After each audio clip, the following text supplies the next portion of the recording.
Anda calon-calon petani, utamanya anak-anak milenial, tanamkan dalam diri Anda bahwa saya tidak punya gaji tetap, tapi saya akan tetap punya penghasilan dari hasil pertanian saya.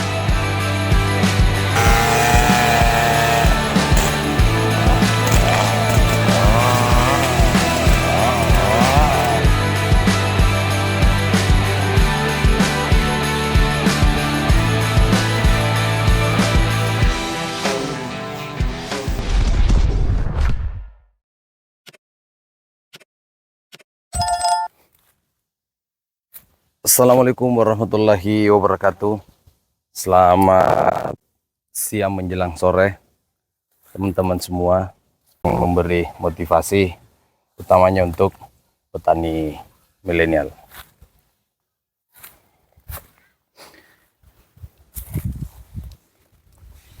Teman-teman sekalian, sore hari ini atau siang hari ini saya berada di Desa Bulubulo, Kecamatan Bulukumba, Kabupaten Bulukumba.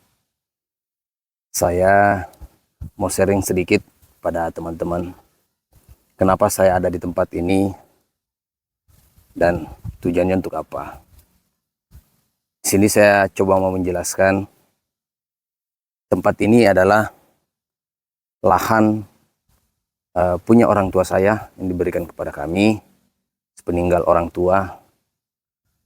Lahan ini tadinya adalah kebun karet, namun karena pasca ditanam itu minim perawatan teman-teman, sehingga hasilnya pun tidak maksimal. Maka dari itu, setelah saya kembali dari perantauan teman-teman, ya begini-begini pernah merantau juga ya. Jadi saya merantau kurang lebih 20 tahun di bilangan Jakarta. Dan setelah saya kembali ke sini, saya melihat ternyata lahan ini kurang produktif teman-teman. Maka dari itu saya coba jalan-jalan, melihat situasi, mempelajari keadaan, berpikir, dan pada akhirnya saya melihat membandingkan lahan-lahan pertanian yang ada di daerah Jawa, utamanya di Jawa Barat, daerah Bogor, Sukabumi, Subang, sampai ke arah Ciamis, Garut sana. Di sana petani-petaninya itu banyak menerapkan sistem pertanian monokultur, yaitu menanam satu jenis tanaman di dalam sebuah lahan. Dan kebetulan saya ikut atau memperhatikan kebetulannya saat ini adalah menjelang pilkada pemerintah Kabupaten Bulukumba untuk 2025-2030, dan salah satu calon bupatinya itu memotivasi, bahkan membuat sebuah program membantu masyarakat untuk mengubah pola pikir dari sistem pertanian yang campur-campur atau gado-gado, yang segala jenis tanaman yang ada di dalam satu lahan dirubah menjadi monokultur, yang menanam satu jenis tanaman di dalam sebuah lahan. Nah, di situ saya mulai berpikir bahwa ini yang diterapkan di daerah-daerah luar sehingga mereka hasilnya lebih maksimal. Kenapa tidak di tempat saya? Kenapa tidak di daerah saya? Sehingga saya memutuskan untuk kembali bertani, dan insya Allah saya melihat petani-petani di daerah luar, di daerah sini itu banyak petani yang sukses. Makanya saya tidak akan malu, saya tidak akan gengsi untuk menjadi seorang petani, karena notabene memang saya dari kecil anak seorang petani, dan saya merantau di Jawa menjadi seorang arsitek, seorang perancang building, bahkan menjadi kontraktor building. Setelah saya kembali ke sini, saya tertarik dengan program yang diterapkan oleh salah satu calon bupati Kabupaten Bulukumba untuk penerapan sistem monokultur. Makanya ini saya langsung putuskan, saya langsung action teman-teman. Setelah saya berhitung, mengkalkulasikan hasil yang didapatkan selama 1 bulan, dari tanaman karet ini cuman sekian. Jadi saya berpikir, seandainya saya tebang karet ini, walaupun banyak orang yang ngomong sayang ya, tapi saya berkalkulasi. Saya akan tanami satu jenis tanaman lagi yang lebih produktif lagi dengan sistem perawatan yang tepat, yang pas, pemeliharaan yang pas, yang perhatiannya juga intens. Saya yakin nanti saya akan berhasil di sini.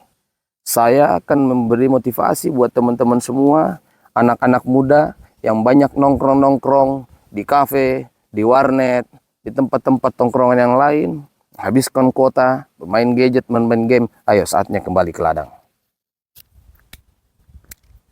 Jadi teman-teman sekalian, banyak cara yang bisa kita lakukan ketika kita ada di ladang, banyak hal yang positif. Pikiran pun menjadi positif. Maka dari itu, ayo teman-teman semua, jangan malu untuk jadi seorang petani. Jangan malu untuk turun ke ladang. Jangan bangga ketika hanya main-main di mall, main di tongkrongan, di kafe-kafe, tapi dompet kosong. Ketika uang habis, minta sama orang tua. Justru itu yang harusnya kita malu buat teman-teman generasi muda ya.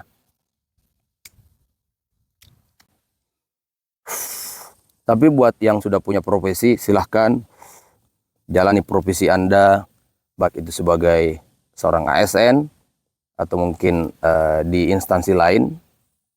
Silahkan jalani. Kalaupun Anda di sela-sela waktunya mau kembali bertani, lebih bagus lagi. Namun satu hal yang saya pesankan teman-teman, bahwa orang yang kerja di salah satu instansi adalah orang yang disiplin waktu, yang konsisten, dan orang yang bertanggung jawab, berdedikasi tinggi. Ini yang membedakan petani-petani kita di daerah Bulukumba khususnya dengan petani-petani yang di luar sana. Petani yang di luar sana yang saya lihat, petani bukan cuma sekedar status teman-teman, tapi betul-betul menjadi sebuah pekerjaan, rutinitas, sumber income untuk menghidupi keluarganya, sumber penghidupan sebagai petani.